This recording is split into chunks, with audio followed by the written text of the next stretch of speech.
So welcome back everyone to another lecture. Um, First, before we start, let's just do a recap of what we did in the last class. So first, keep in mind that absolute advantage is the ability to produce a good using fewer inputs than another producer. So that just means you're better at producing something than others are. In comparison to this, of course, comparative advantage is the idea that your ability to produce comes with a lower opportunity cost than that of your trade partner. So we gave you the example of Serena Williams and Forrest Gump.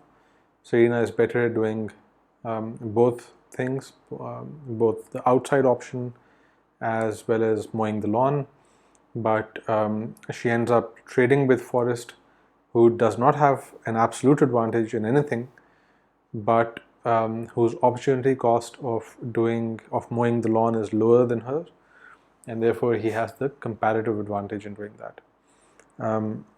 We also talked about productive efficiency as attaining the point of optimal production or most efficient production, in graphical terms being on the production possibility frontier, and of allocative efficiency, which is the idea that no Pareto improvements are possible beyond this point. So on the edge of the box, your indifference curves were back to back. And so those are the main concepts or arguments for why trade is a good thing. Trade helps us to get both productive and allocative efficiencies, and to harness comparative advantage. We also talked about specialization as being unlocked again by better trade, and we said that creating larger trading areas is more beneficial. The thing that I want to start going to now, though, is the idea of what has to underpin trade or what has to underpin markets. And here the first requirement, institutional requirement, or by institutions we mean in this class the rules and organizations that are at play in the economy, broadly speaking. We're going to talk about how security of life is important. We'll talk about how security of property and property rights are important. And we'll talk about contracting and why contracting allows certain types of economic activity to occur. We will also later on talk about how more information can usually be better for enabling more a broader engagement of different economic actors in the market. And we will talk about other things going forward, including how you want to have competition, and therefore you might want to invest as an economy in good antitrust institutions. We'll talk about controlling economic trends, but this is really something that I don't want to discuss before we discuss it in detail. It's hard to explain what it is the first time until we've gone through with it, until we've gone through and explained it. Financial markets are important because they enable trade, and again this is something that we'll touch upon in the next class, but really develop further in a future class. And we need quality assurance. So those sort of 8 or 10 different things to varying degrees of importance are required to allow for your the vibrancy of economic activity that you'll want. So really, when we think of economics in our initial years of training, we tend to consider the economy as existing in a very mature state. And what do we mean by that? So we typically think of so what is a state? A state is an organization that has a monopoly on violence. So think of a well-developed state, a well-developed economy or nation, and there it is only the army or the police that can engage in violence, and that too at the um behest of, or at the given the dictation of parliament and executive authority, or the courts. And so a mature society or a mature state is one in which there is a monopoly of violence. There's no state that has a complete monopoly on violence, and because crime is a fact of life everywhere in the world, crime is people saying we will sort of interfere with the state's monopoly of violence, and then it is for the state to re-establish control by engaging in crime fighting or in creating retribution for criminals, punishments for criminals. The extent of the extent to which states are able to create punishment for engaging in violence on your own, the more solid the state is. But beyond creating a monopoly on violence, states also create property rights and allow and then enforce contracts. Modern economists these days are working on collecting empirical evidence on how states started or how states are formed. There is some very nice work by Sierra on how armed actors in the Eastern Democratic Republic of Congo were able to create a taxation system, and how, starting off as really bandits or local powerful influentials, they were able to then create the initial stages of a state. There's a lot of work in political science and in economics about the conditions under which states arise that we're not going to get into. But what I want you to remember for now is this, that without a state creating property rights and enforcing contracts, there is going to be very limited economic activity of the sort that we presuppose when we think about our typical initial economic models. What is the importance of thinking this through? Insecurity creates uncertainty, and either in the form of uncertainty for individuals who fear crime, or in the form of broader political uncertainty. Uncertainty can lead to unemployment, as described by Keynes and Knight, to lower investment, as described by Bernanke amongst other people.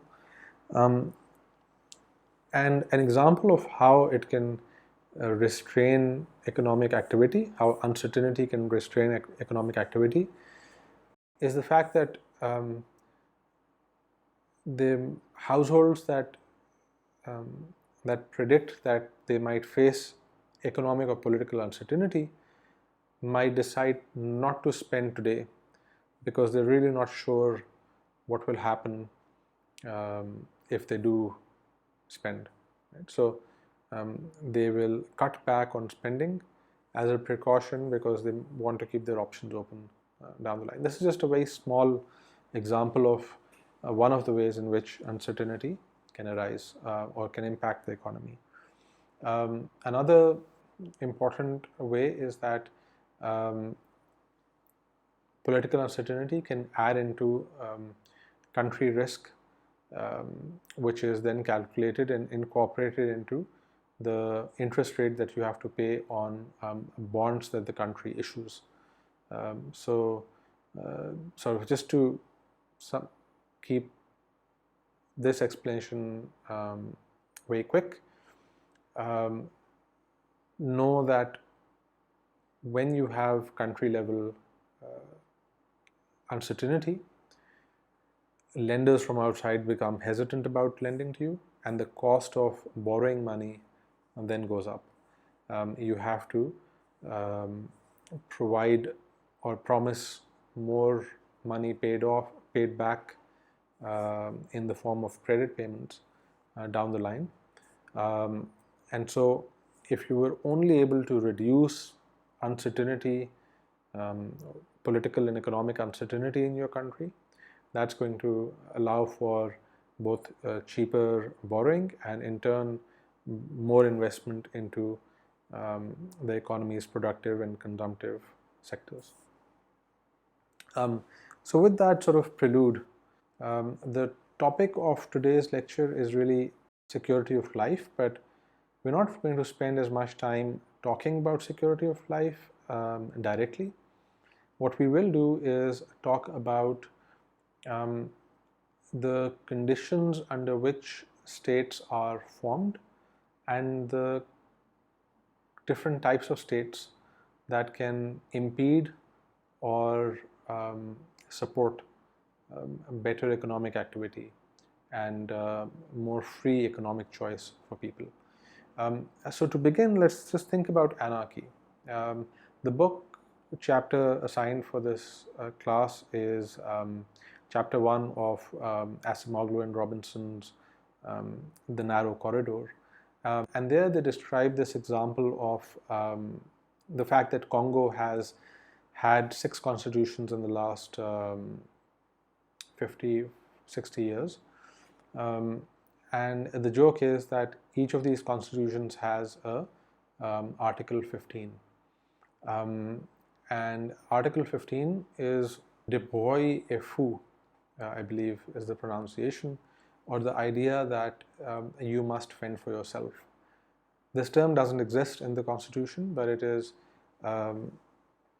it's a satirical joke about how, regardless of the constitution that you have in this country, because it's not well governed, ultimately citizens have to fend for themselves. So in some sense, the state has abdicated its core function of creating monopoly on violence, and it's in some sense a free-for-all. Then they go on to describe this concept of dominance, and they say that they describe how 1994 Nigeria was under the control of one General Sani Abacha, and the idea of a complete breakdown of public service delivery, including not just things such as sanitary work or cleaning, waste disposal, but as much as a complete loss of control over policing. And so people would see not just trash on the streets, but also corpses on the street.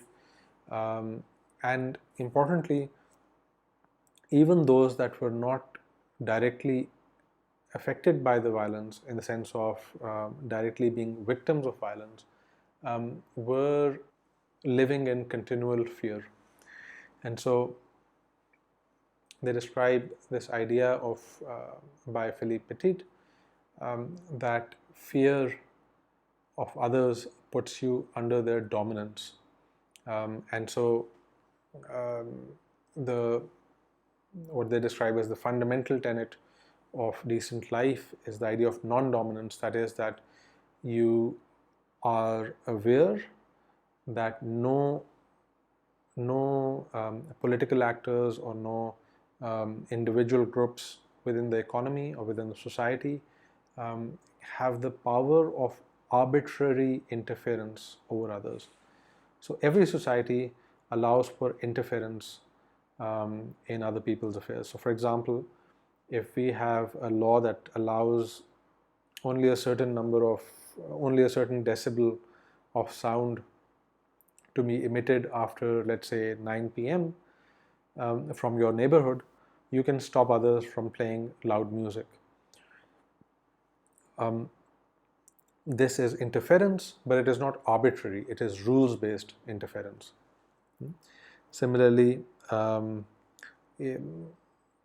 enforcement is interference in what you're doing, but it is not arbitrary. Again, it is rule-based. This is something different. We are saying in this case, you would then be,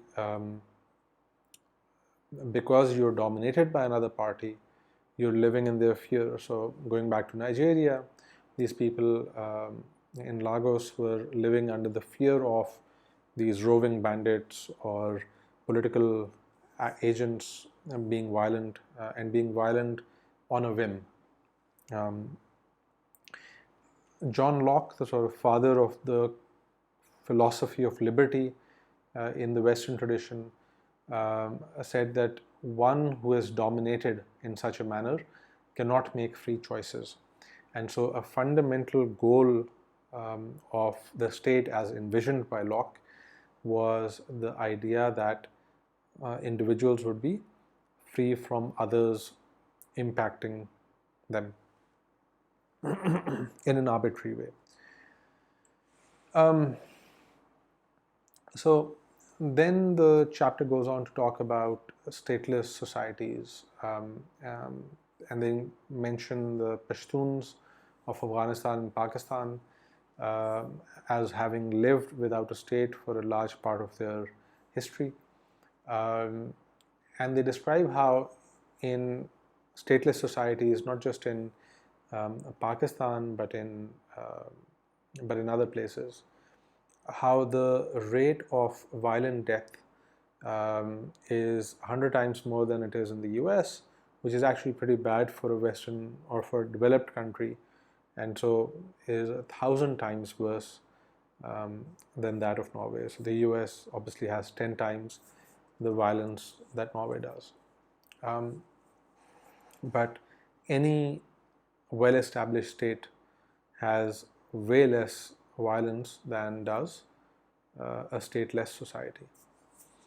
And they say, they describe how this means that in such a environment,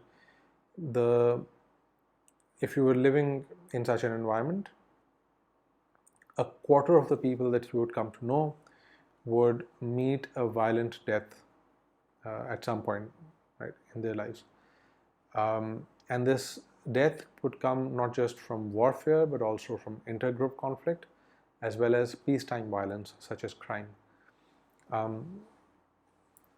Locke sort of, the main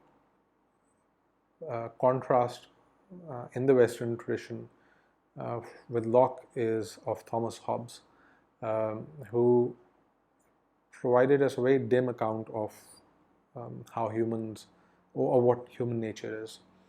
Hobbes defined this idea of war as living in continual fear and danger of violent death.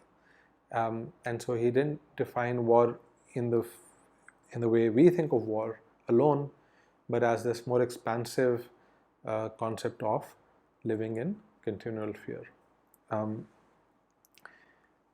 And he says that war emerges when people are living without a common power to keep them all in awe. And then Hobbes describes his most famous concept, where he takes from the idea of the biblical Leviathan, where in the Bible, in the book of Job, it is said that there is no power on earth to be compared with the Leviathan. The Leviathan is this mythical sea creature that is powerful, and Locke, in some sense, refashions this, and this is the very famous book cover of his book by the name of Leviathan, where he provided input into what that cover should look like.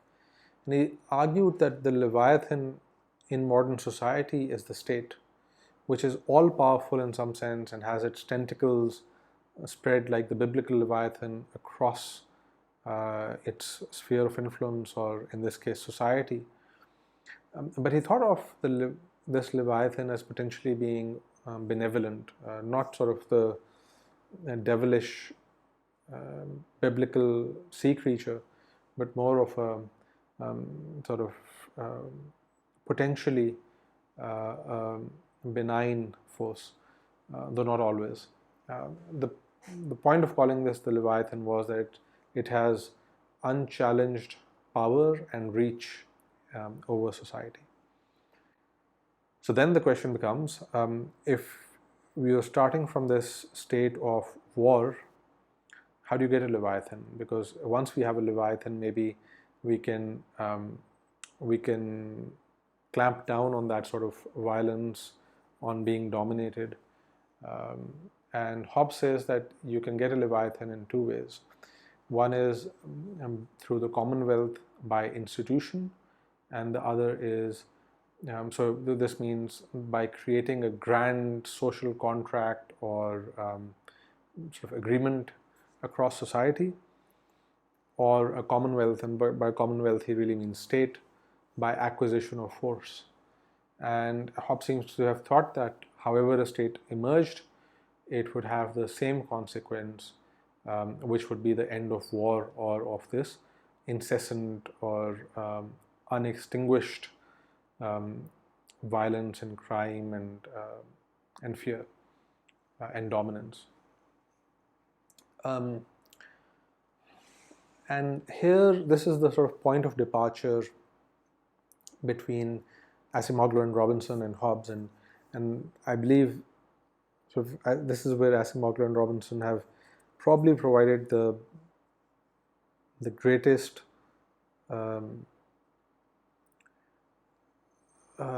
expansion or elaboration over Hobbes's ideas, or improvement rather over Hobbes's ideas.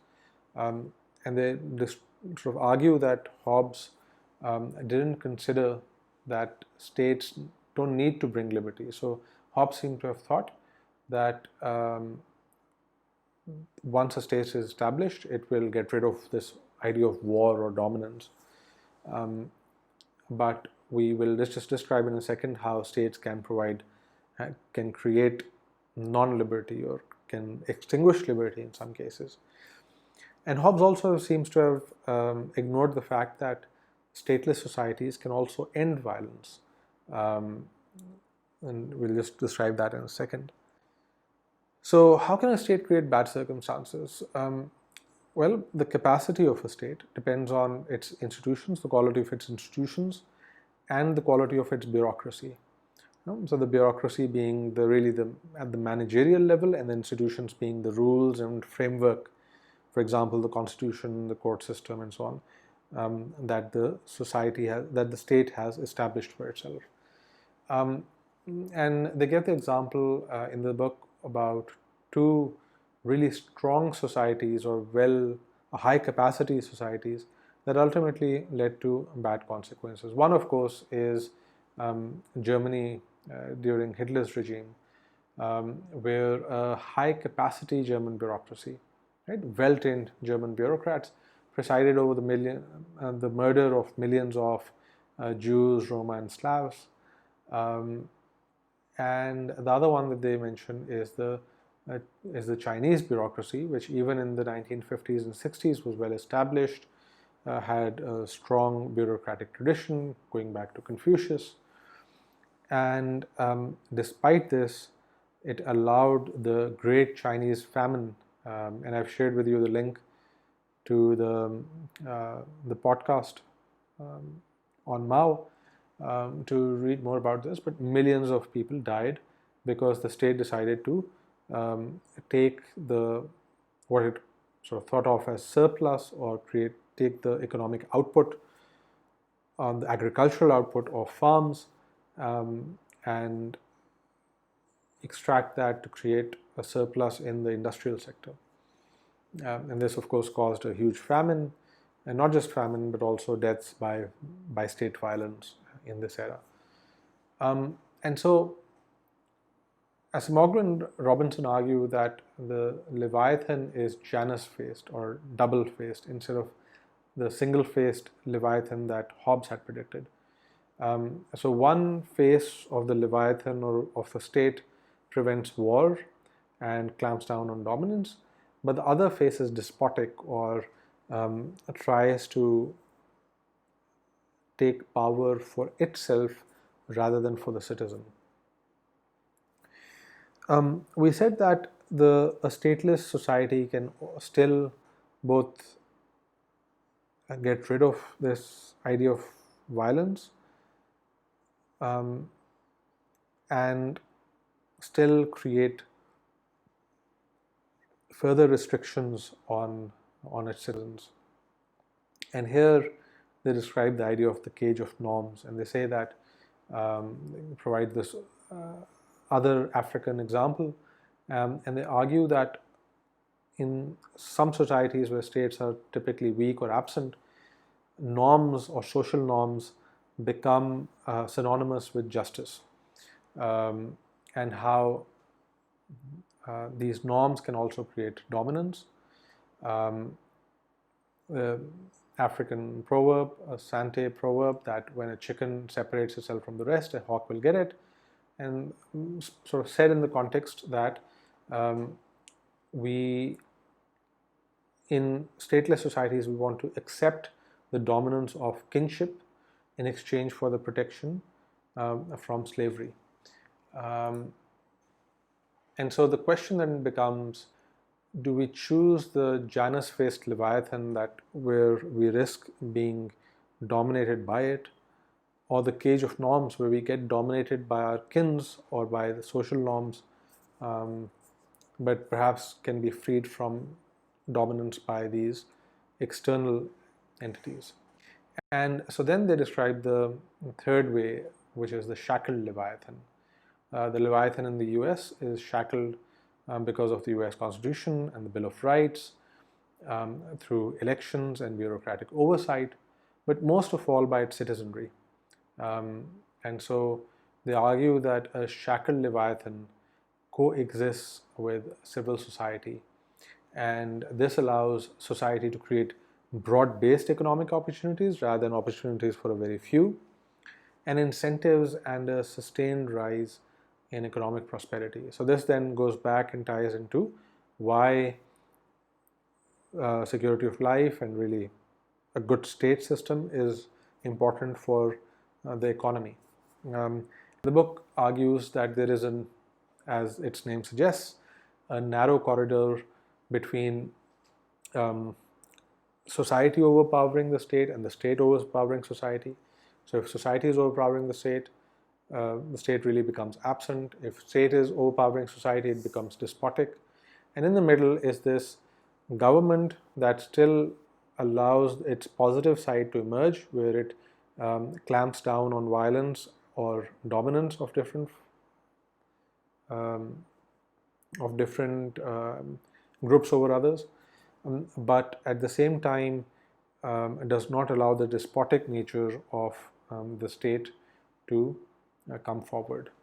The idea that Acemoglu and Robinson have championed, and not just in this book, but in The Why Nations Fail, the book that they wrote about, 6 or 8, 10 years ago now, and really in their academic work, going back decades, and in their earlier book, The Economic Origins of Dictatorships and Democracy, Acemoglu and Robinson have argued that you can think of the state or the elite as having power day to day, and then society needs to create, in some sense, power on the ground that it then tries to bank into or store in institutions and rules that it gets agreed upon by the elite. And so it argues that liberty is not given by the state or the elites controlling it, it is taken by regular people or by society. And so if you think about this in the context of various political movements in the past, whether it is black suffrage or women's suffrage in the US, or even the Islamic Revolution in Iran. These were points at which massive mobilization by people was able to create political concessions and create political reform. If you sort of whether that reform leads to good governance or a good system to come into place is besides the point. But the fact that you have political mobilization is what allows for these groups to create power. And so really, if you think about the state in any country, in Pakistan or elsewhere, and you think that you've got a despotic state or a weak state, these states are weak or despotic in part because society is frail and hasn't really met the challenge of creating a counterweight to or restrictions on the state. And it sort of important to keep in mind also that you can mobilize. So this picture on the left is of the Arab Spring in Egypt in, I believe, 2011, and the one on the right is of the lawyers' movement in 2008 in Pakistan. And in each of these, there was political mobilization, but because these mobilizations arguably lacked good political organization, and because they lacked an articulation of their key demands, and because of, in both cases, strong state organizations that were going to resist this challenge, these movements were not able to create lasting, benevolent states. It's important to keep in mind, and the book does discuss this in some detail, that a lot of economic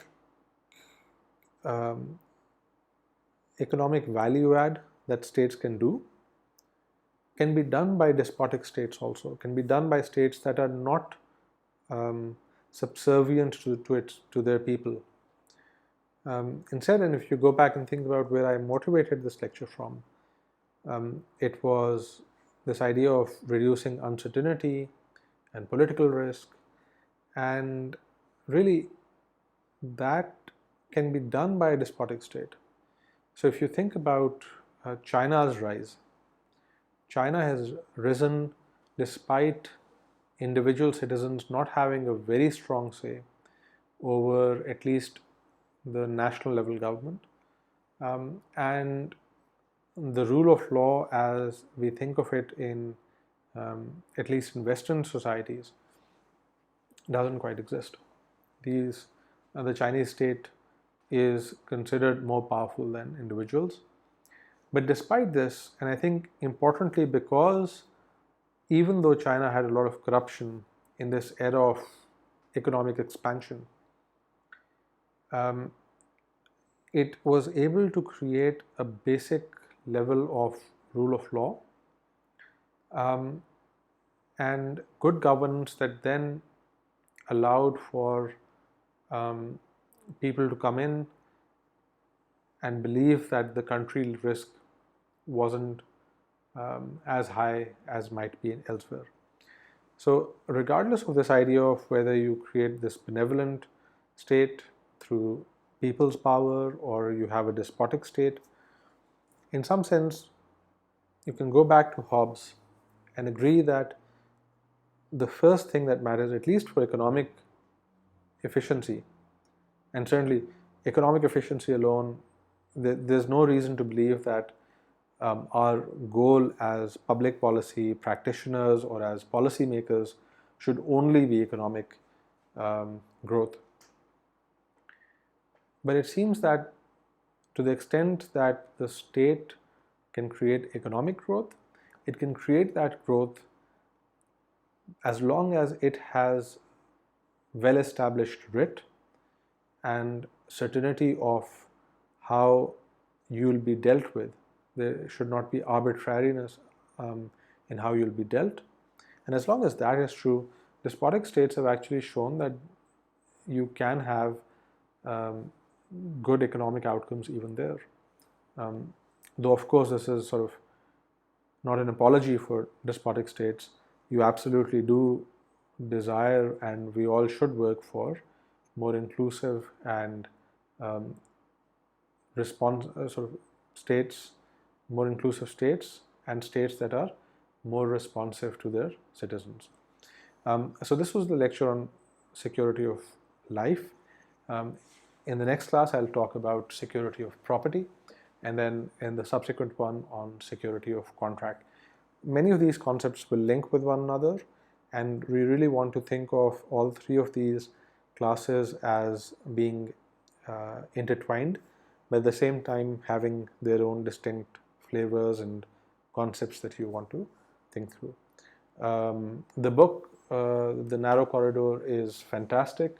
Strongly encourage you to get a copy and try and read through.